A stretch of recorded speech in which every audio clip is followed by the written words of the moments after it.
І коли нам в міській раді говорять, що ми скасовуємо пільгові перевезення, ми ж самі позбавляємо людей можливості пересуватися. А деякі люди дійсно не мають іншої можливості, і це передбачено законом. Всі ті нелогічні речі знищують таке слово, як громадський транспорт, і бажання ним користуватися.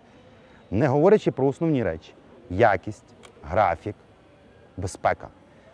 Запитували ще одне питання, чому такий великий коефіцієнт використання людей? Вивчення пасажиропотоку, я розумію, що це є одним з таких ключових моментів, коли ми будемо бачити це. Можливо, я не в тих транспортах їжджу, не в тих маршрутках їжджу, але я бачу валідатори, але я не бачу, що вони працюють. До кінця року їх мали встановити, правильно я розумію?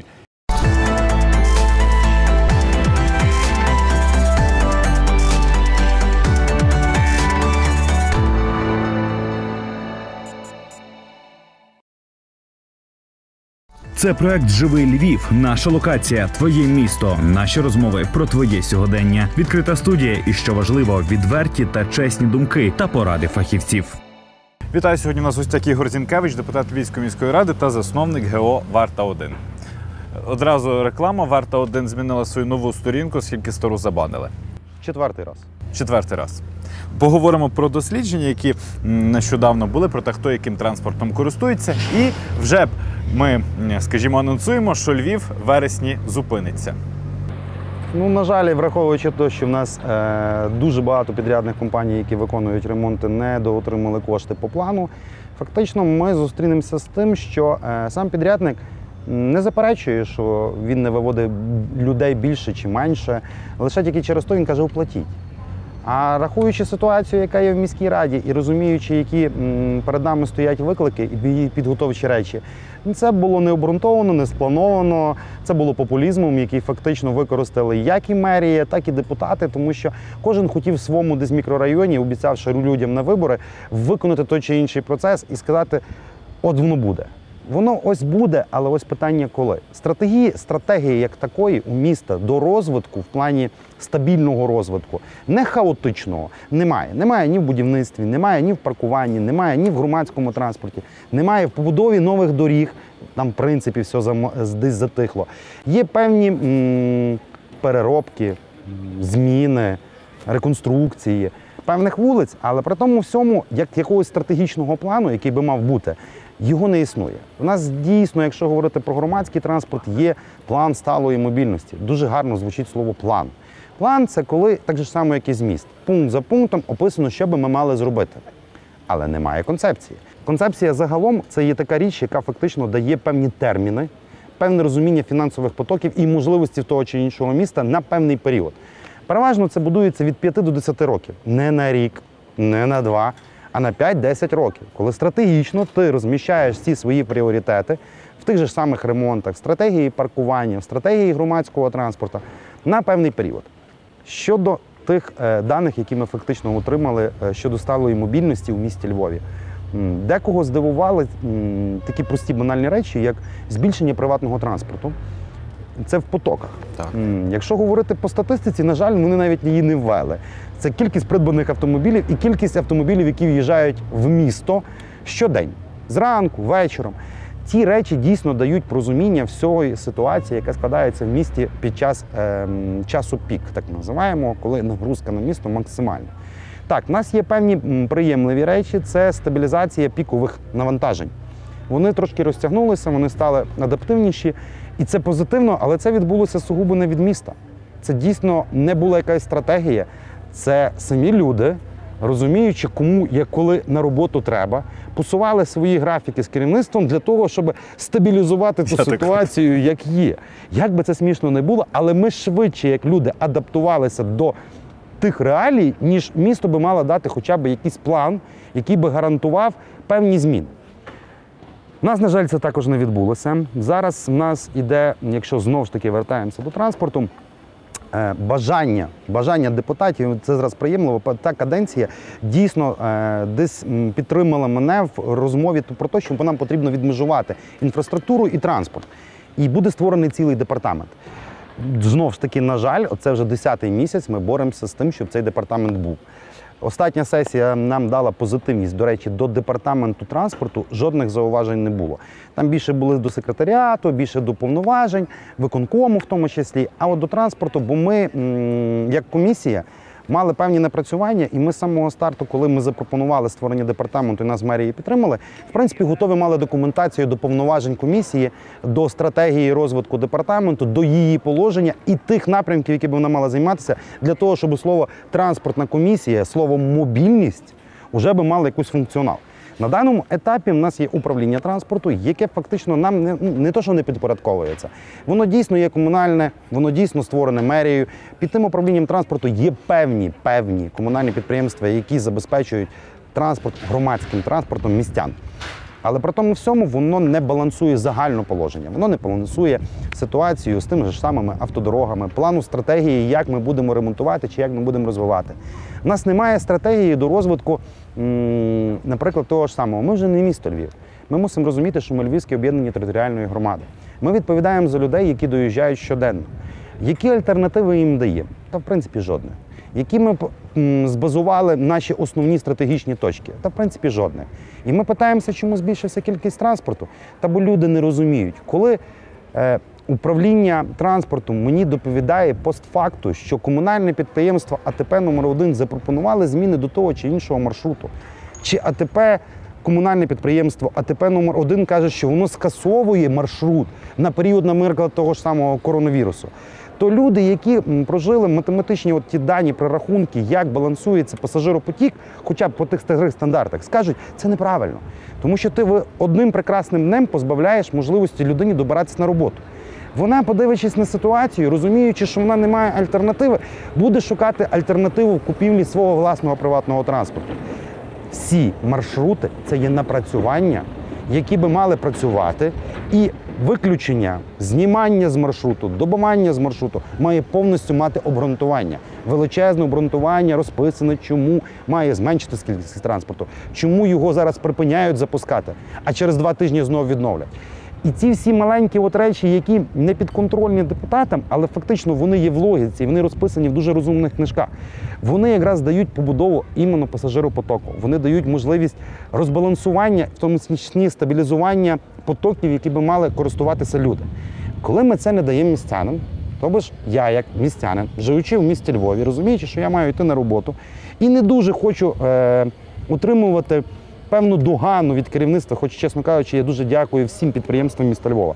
Вони настільки лояльно ставляться до запізнення на роботи, вони, бачачи, в яких корках вони самі стоять, настільки приємливо слухають свого співробітника і, напевне, певним чином співчувають, що, напевне, такої лояльності немає ніде. Але в нас вона появилася. Це також набуте. Це також дало можливість робітникам, які приходячи на роботу з запізненням, не отримувати штрафні санкції, бо їх всіх розуміють. Ми бачимо, яка відбувається ситуація з перекриттям доріг. І знову ж вертаємося. Чому у нас так довго відбувається ремонт? Ну це мене просто вбиває. Є вроді би проект, популізм. В будь-якому випадку я використовую це слово. Це коли немає стратегії ремонту доріг, коли не розплановано, хто за яким шляхом, тобто яка саме вулиця буде перекрита наступною, як воно має закінчитись в одному, як воно має відкритися в другому, і наскільки швидко робиться той чи інший ремонт, це є якраз оця ізюминка, це середина. Коли стабільність у місті Львові нормально, а не в пікову сторону падає, або просто знищується і не дає розуміння, як громадянину, як містянину добратися чи на роботу, чи принаймні на якийсь відпочинок, чи просто по своїх особистих справах. Я неодноразово вертаюся до плану сталої мобільності, вертаюся до соціології, яку зараз статистику зробили. І окрім того, що люди, які робили статистику, самі задають питання, ми не розуміємо, чому така велика кількість автомобілів з'явилася. І мене дивує, чому вони це запитуються, тому що логіка, в принципі, є. Ми ж самі знищуючи громадський транспорт, з одної сторони кажучи, що нам треба новий громадський транспорт, а з другої сторони не випускаємо більшу половину, воно простоює. Під час ковідного періоду, в принципі, незрозумілі ситуації відбуваються. Пенсіонери мають право їздити чи не мають? Вибачте, це популізм. Ми маємо прийняти Львівською міською радою остаточне рішення. Мають чи не мають? Тому що це не є закон України, який стосується людей з інвалідністю, який стосується людей безпосередньо ті, які втратили, чи є учасниками АТО. Є закон і є постанова. Закон ми зобов'язуємося використовувати. Не використовувати, а повністю виконувати. Це є закон України.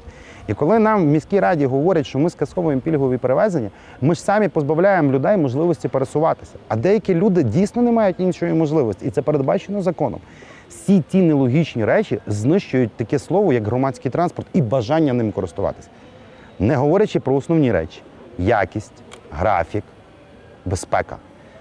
Запитували лише одне питання, чому такий великий коефіцієнт використання людей приватного транспорту на добирання своїх дітей в школу. Тут є банальна відповідь. Так зробіть безпечне добирання його дитини до школи і жодних проблем не буде. Людина, яка, розуміючи, яка ситуація складається, які є переходи в тому чи іншому мікрорайоні, чи є ті переходи, чи є пішохідні зони, де безпосередньо та дитина спокійно собі пройде і жодних проблем не буде, мусять приймати рішення. Перевезти самі і бути знати точно, що в безпеці доставлено до школи. Ми не робимо пріоритетних речей, ми не дивимося на логічні речі. Ми стараємося знаходити якісь проблеми і з них створювати ще одні проблеми. Не раз чую в міській раді про те, що місто Львів маленьке. Та я дякую нашим предкам за те, що воно є. Таке красиве, яке заставляє туриста приїжджати в місто Львів, яке старається розвиватися в історичності і в туризмі. Але при тому всьому ми маємо розуміти, що ми місто не розширимо. Ми навіть не маємо можливості будувати підземних речей, тому що є все ж таки проблеми з нашими ґрунтами, які можуть призвести до серйозних ситуацій. Ми це все прекрасно розуміємо. Але адаптації міста до мешканців, на жаль, в нас не відбувається. Воно відбувається в туризмі, в піарі туризму, в якихось таких картинках. Я не буду скривати, я думаю, що кожен містянин знає про те, що окей, центральна частина більш-менш зроблена гарно, але давайте зайдемо в мікрорайони, давайте подивимося, що робиться там.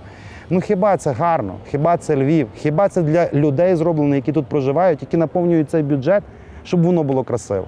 Ми говоримо про туризм. Ну, чесно кажучи, так, це великий коефіцієнт надходжень бюджету. Це дійсно великі витрати наших туристів, які приїжджають до міста Львова і лишають тут гроші. Але куди ж це все дівається? Це все зависає тут, в міській раді. Коли ти плануєш розвиток міста, в тебе є стратегічні речі. Одна зі стратегічних речей, які ми зараз підняли, і ми прийняли над депутатським корпусом інтегровану стратегію саме від архітектури, саме від Антона Коломойцева, ми сказали, от як транспортна комісія, окей, але в нас є певні зауваження, які ми згідні з вами напрацювати своє бачення. І коли ми сіли десь розібралися, я ж прекрасно розумію, що Антон, як архітектор, він бачить десь одне. Я, як транспортник, і те, що я вивчав попередню каденцію, те, що я зараз вивчив, я розумію друге. Є певні потоки щоденні в'їзду-виїзду з міста Львів, які потребуються. Яку ми даємо альтернативу? Якісь автобуси, чи то області, чи то міста, чи то туди поїде маршрутка, чи не поїде в це село. Дуже багато запитань. Все має відбуватися десь на практиці Європи. Давайте говорити, урбанізм прийшов з Європи, давайте говорити за практику Європи. Є станції, є автостанції, які, по-перше, конкретизують конкретне прибування того чи іншого маршруту на краю Львова. Є бажання завостити рейси по місті Львові, маршрути, конкретно з графіком. Це ще одна проблема, яку люди говорять. З графіками незрозуміла ситуація, з кількістю автобусів, з часу використання громадського транспорту, коли він стартує і коли він з'їжджає. Ми неодноразово звертаємося на управління транспорту. Ну як же ж так? Чому цілий час в 9-й, 8:30 контролю немає? Дайте точку контролю, і ви будете це контролювати. І жодних проблем не буде про те, що нам треба пересуватись по місті Львові і виконувати графіки. Станції, підстанції. В нашому розумінні, якщо брати десь зі Савдепії ту історію, ми собі уявляємо будку, пару кількість автобусів, де можна купити касовий білетик в касі і користуватися громадським перевезенням. В моєму розумінні це не так. Для того, щоб збалансувати ситуацію, нам треба дійсно виділити під містом велику територію. Це для побудови торгових центрів, де людина, приїхавши з району, може зайти, купити все, що йому потрібно. Це величезна парковка для автомобілів, яка дасть можливість приїхати, припаркуватися за мінімальну оплату. Не те, як в центральній частині з тими ж самими парковками, а за мінімальну. Використавши громадський транспорт, зробити всі дії по місті Львові, вернутися до автомобіля і поїхати, куди йому потрібно. Це одна з основних речей, яка би мала бути біля тої маленької автостанції. Автостанції – це вже другий спосіб. Це коли людина вже, бачучи, що є громадський транспорт, який довезе тебе до тої автостанції, і ти купиш все потрібно, що тобі треба в тому ж селі, яке ти не можеш купити. Ти будеш довго думати, чи потрібно тобі брати ту машину, чи не потрібно. Оце мобільність. Оце урбанізм, який заставляє людей приймати інші рішення, які вони зараз приймають. Це коли людина знає по графіку, коли сісти в автобус, коли вона безпечно добереться, коли вона безпечно вийде з того автобуса, чи зайде в торговий центр, прийме рішення, що купити чи не купити, чи прийме рішення поїхати в центр, бо давно не були в центральній частині Львова, а хочеться все ж таки якогось трошки відпочинку. Це стабільність. І що саме дивніше, що в плані сталої мобільності це все чітко є. Це чітко розписано, але немає певних термінів, коли це має бути виконано. І це одна з основних проблем. Ми маємо приходити на бюджет з такою глобальною річчю. З вересня починається формуватись бюджет. Ми, на жаль, як депутати цієї каденції, враховуючи, що управління транспорту лишилось управління, департаменту немає. Підготовчих речей немає по концепції паркування, підготовчих речей немає по громадському транспорту. Не маємо що дати бюджетній комісії. Ми коли би збалансували, що нам, наприклад, треба 50 мільярдів, я говорю дуже страшні цифри, 50 мільярдів, але основне треба зробити то, це коштує 100 мільярдів, не 100 мільярдів, 100 мільйонів. І це треба зробити на наступний рік. Бюджетна комісія, розуміючи пострічково, що нам треба на наступний рік зробити, сплановано, спрограмовано, фінансово приблизно підраховано, конкретно розуміють цю суму. І вони розуміють, що цю суму не можуть забрати, бо це під кожний об'єкт зроблено. Але це є рішучі кроки, які в подальшому дадуть результат. А ми, на жаль, навіть моїх 5 років попередньої каденції, ми в хаотичності це робимо. У нас хаотична забудова, у нас хаотичність до громадського транспорту, у нас хаотичність з паркуванням. Я вже сміявся раз. Якщо місто не може організувати нормальне паркування, так віддайте аутсорсинг. Бізнес ніколи в мінус собі йти не буде. І якщо місто додатує такі речі, то дайте бізнесу і подивимося варіант. Знову ж таки, вертаємося до громадського транспорту. Ми маємо дуже гарний показовий виступ, не виступ, а логічний, який кожен містянин помітить. Це приватний перевізник і комунальне підприємство.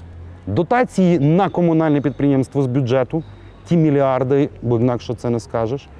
І ті маленькі проценти лише за пільговий перевезень, що в межах нашої ухвали Львівської міської ради з посиланням на постанову Кабінету міністрів щодо пільгових перевезень пенсіонерів, отримують лише оцю різницю.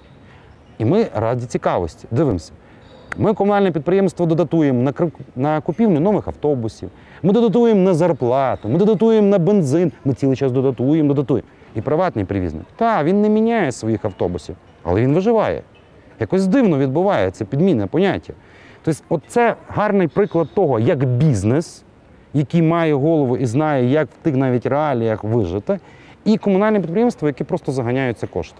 Оце логіки я не розумію, чому управлінці вищої ланки не можуть зрозуміти.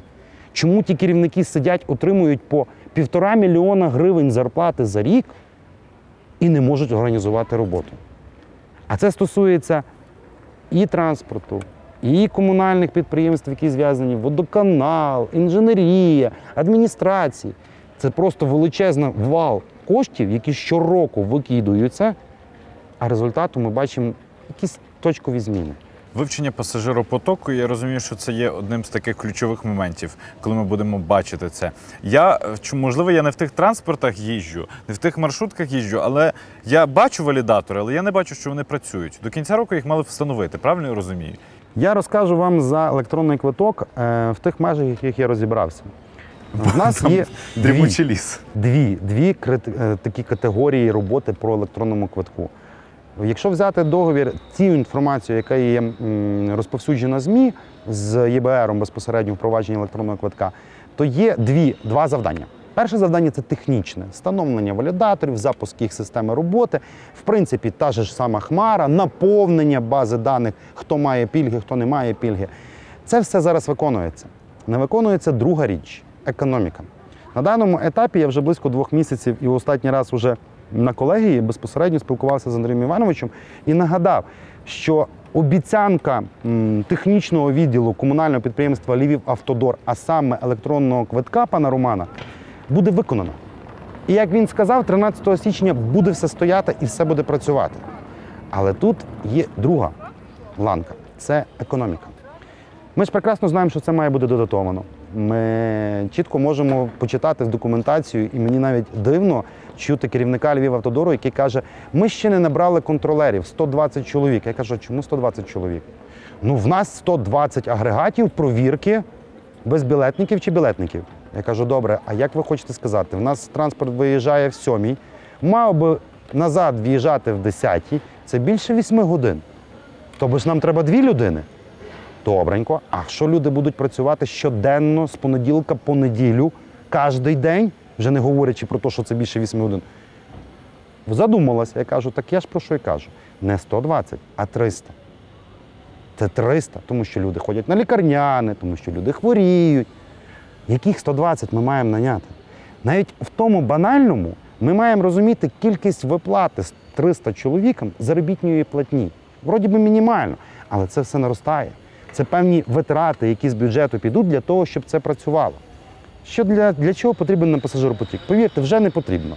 Враховуючи те, що виконком прийняв рішення без погодження депутатів, без погодження якоїсь, бо ми неодноразово казали на транспортній комісії, немає доцільності піднімати оплату за квиток. Немає. Чому? По-перше, в постанові Кабінету Міністрів, з договорі ІБР є один такий підпункт. Ми з входом електронного квитка позбавляємо на кінець кінців водіїв автобусів збирання коштів. Хоч я пропонував це раніше, тому що ми маємо, для прикладу, електротранс і всі можливості без електронного квитка, як оплатити і зменшити кількість оплати за проїзд напряму водійові. Но ми на кінець-то з електронним квитком будемо це мати. Там все дуже чітко. Ми водію будемо оплачувати не за пасажира, так як ми привикли і так як вигідно тут комунальним підприємствам, а за кілометр. За чітко виконану роботу кілометр. Ми перше позбавляємо його готівки, розбирання з пасажирами, пенсійне, непенсійне, учасник, неучасник, його це не хвилює. Він просто має виконувати основну свою роль. Це безпечно доставляти людей з точки А в точку Б. Друге, ми фактично починаємо працювати над графіками і термінами. Тобто, якщо поставлено 22:00, повірте, водію тепер вигідніше проїхати все до 22:00, бо кілометраж. У нас дуже багато позитивних речей, які нам обіцяють з рік на рік, і це все затягується. З моєї сторони, це, здається, одна річ – комусь вигідно. Тепер вертаємося до основних речей. Економіку нам пообіцяли. 5 серпня будуть ази економіки, які будуть представлені заступником мера Андрія Івановича, профільного, це пані Іриною Мороняк. Є інформація, що дійсно ЛКП Львівавтодор фактично виконує всі підраховувачі моменти. Є вже людина, яка відповідає за економічну сторону. Я дуже тішуся, якщо ми встигнемо до вересня. Чому це потрібно? Якщо ми до вересня не вкажемо суму, яка нам потрібна для електронного квитка, не приймемо рішення щодо пільгових перевезень, чи вони будуть, чи не будуть, ми фактично не введемо в бюджет тої суми, яка має бути затрачена на запуск електронного квитка 13 січня 2022 року, яке було дійсно заявлено керівником напрямку електронний квиток паном Романом Левом у нас на першій комісії. Ми взяли за собою чіткість структуризованість контролю за технічною стороною, як транспортна комісія, за всіма потоками, які ми вже тепер будемо бачити, тому що вся ця ситуація буде відповідати. Є інша сторона. Ми дуже будемо вимагати економічну сторону. Тому що якщо ми економічну сторону не ведемо до вересня хоча б базово, скільки нам потрібно, чи то 1 600 000 000, чи то 750-850 мільйонів, та різниця тільки відповідає за одне. Робимо ми повернення безпосередньо пасажирам, які мають пільгові перевезення через пенсійний фонд, лише дотацію на їхні рахунки? Чи ми знову ж таки лишаємо безкоштовний проїзд? В моєму баченні ми все ж таки маємо перейти на ту нову форму. Ми дійсно маємо додатувати людям, які держава гарантує певні пільги фінансово. Вже людина прийме рішення, їхати їй на автобусі чи не на автобусі, чи не використовувати ті кошти. Вона це буде приймати. Чи їй не буде потрібно використовувати ті кошти, бо в неї буде живі гроші, і вона не буде їхати, наприклад, на базар, там, де дешевше, а купить вже в супермаркеті, хоч трошки дорожче, але в неї є оці позитивна сторона – це фінанси. Ці всі речі дають певну конструктивну модель, яка в майбутньому мала би працювати. По договору ЄБР там чітко все прописано. Виконуйте. Виконуйте його і все буде гаразд. Терміни, на жаль, вибачте, ну це знову ж таки, завалять зараз економіку, повірте, і електронного квитка не буде. Чи будемо, я особисто буду жаліти, Тому що я буду вважати, що комусь все-таки в міській раді це було дуже потрібно, щоб це не відбулося. Ще ми говоримо зараз про закупівлю станових тролейбусів. Я вже так з контексту зрозумів, що не дуже вони та й треба. Я вам скажу так, в нас зараз тролейбуси простоюють, і це не закрита інформація. В нас зараз не вистачає трамваїв хороших, якісних. Це також не закрита інформація. Але в нас немає жодним чином підрахування кількості пасажиропотоків, куди вони мають їхати, для чого вони мають їхати, яка кількість пасажирів звітом може регулюватися. А баланс, який зараз робиться зніманням, змінення маршрутів і все решта, вона до добра не приведе, вона лише знищить громадський транспорт. Щодо купівлі, знову ж таки, появляється питання, тролейбус з автономним ходом чи все-таки автобус електричний? Згадуємо 2018 рік, ми говорили неодноразово і нагадували, коли було певне бажання і технічну документацію готували під МАЗи. Ми все-таки маємо рухатися з максимального напрямком, це до електротранспорту. Щодо ціни, вибираємо. Ми бачимо, скільки коштує автобус електричний, і ми бачимо, скільки коштує безпосередньо тролейбус з автономним ходом.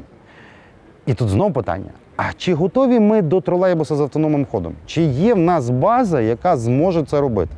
Ще ні. Вона поки що тільки обіцяється, поки що ще гроші кредитні на самий проект почали робити. Добре. Чи є в нас безпосередньо десь база, депо, яке буде обслуговувати електроавтобус? Також ми ще не знаємо, тому що ми зараз робимо на Вернадську, якщо не помиляюся, нову базу, нове комунальне підприємство, яке також в мене, до речі, виникає запитання, на що ми знов землю резервуємо, викупляємо, якщо в нас є ґрунтова, і там кількість достатня, ми недавно це показували. Це теж питання, які все ж таки керівники перших ланок би мали все ж таки звернути увагу. Це бюджетні кошти, які викидаються, а для чого, навіщо, немає обґрунтувань. Але при тому всьому, про які ми можемо говорити закупки, якщо наша інфраструктура не готова? Я в 6 років борюся про те, що в нас не може їхати трамвай і горить по вулиці Личаківській після реконструкції. І це цікавий момент. Я для прикладу вам скажу. Від Винниченка до Мечнікова є одне місце, де горять трамваї. Винниківський ринок. І всі кажуть, розводять руками, не знаю, стара техніка, все горить. Та нічого подібного. Попробую пояснити ті, хто розбирається в електроніці. Є певна кількість енергії, опір, Ом, який дає можливість нагрузки на ту мережу. Якщо вона передбачена на 3 трамвая по тій мережі, то ви не можете поставити 5. Не можете. Або ви збільшуєте кількість безпосередньо електроенергії, які можуть подавати, а це, на жаль, і трансформатори, так називаємо в народі фрідери. Це і зміна безпосередньо кабельовки, яка фактично дасть більшу можливість нагрузки. Ось чомусь нас гарно показати, що ми купили 10 трамваїв, але при тому всьому воно їздить по старій колії, старими підв'язками, старими підстанціями. Ми не можемо розвивати це все, розказуючи, що ми купили щось нове. Ми для того нового маємо вже підготовлене мати інфраструктуру. І говорити, що ми ще купимо 100, а як воно поїде? А чи справляться та електроенергія, яка в нас є на тих мережах тролейбусних? Ніхто не говорить. А чи є запас, який побудувався ще під час Радянського Союзу, бо інакше вже не скажу, з РСРСР, ті норми, які були, нагрузити такою технікою? Там зовсім інша електроніка, там зовсім інші потреби. Хтось це хоче говорити? Ні. Тому що краще купити 100 того і сказати, ми круте місто, ми купили 100 електроавтобусів чи 100 тролейбусів з автономним ходом. А чи воно поїде? Чи воно там знову буде стояти? Логіки немає. Ще найбільша біда – це коли інфраструктура не готова, те, як будемо говорити про недавно куплені трамваї, Татри з Німеччини, які двері відкривалися, йдуть на... Не на Дорошенка, на жаль, проєктанти зробили настільки великий підйом, що навіть не зрозуміли, що ми можемо використовувати такі трамваї, і це дуже добре. До сих пір не перероблено, хоч ми довели, і міністерство довело, що має бути не перероблено. А я вам розкажу цікавий момент. Ті трамваї, які ми купили не по великих сумах, $24 тисячі, зараз їздять в основному це на Княгині Ольги. До речі, це перша швидкісна колія, яка була ще зроблена до Андрія Івановича. І не треба говорити про Шсихів швидкісна, тому що навіть там не доробили, не дійшли до кінця, а все ж таки об'єднали і дорогу, і трамвайну колію, що в принципі є неповна швидкісна колія. Вернемося до Княгині Ольги. Трамвайна колія, якщо там стати, ми прекрасно бачимо, яка вона хвилючкою. Всі трамваї вже містки повністю познищувані. А ми не можемо нікуди краще впустити, де в нас є вулиця Замарстинівська, наприклад. Бо в нас є вулиця Дорошенка, по якому той трамвай не зможе проїхати, бо в нього двері не відкриються. Хто це планував? Хто це розробив? Нелогічність, несистемність, небачення майбутнього, хаотичність всіх тих робіт дає такий результат. Що ж, я дякую вам, Ігор Зінкевич, депутат Львівської міської ради, засновник «Варто-1». Дякую. Прошу. Привіт! Якщо тобі сподобалось відео, обов'язково постав вподобайку. Якщо ні, постав дизлайк. І я чекаю на твій коментар після побаченого. Також підпишись на наш канал та наші соціальні мережі. І постав дзвіночок, аби точно не пропустити нових відео.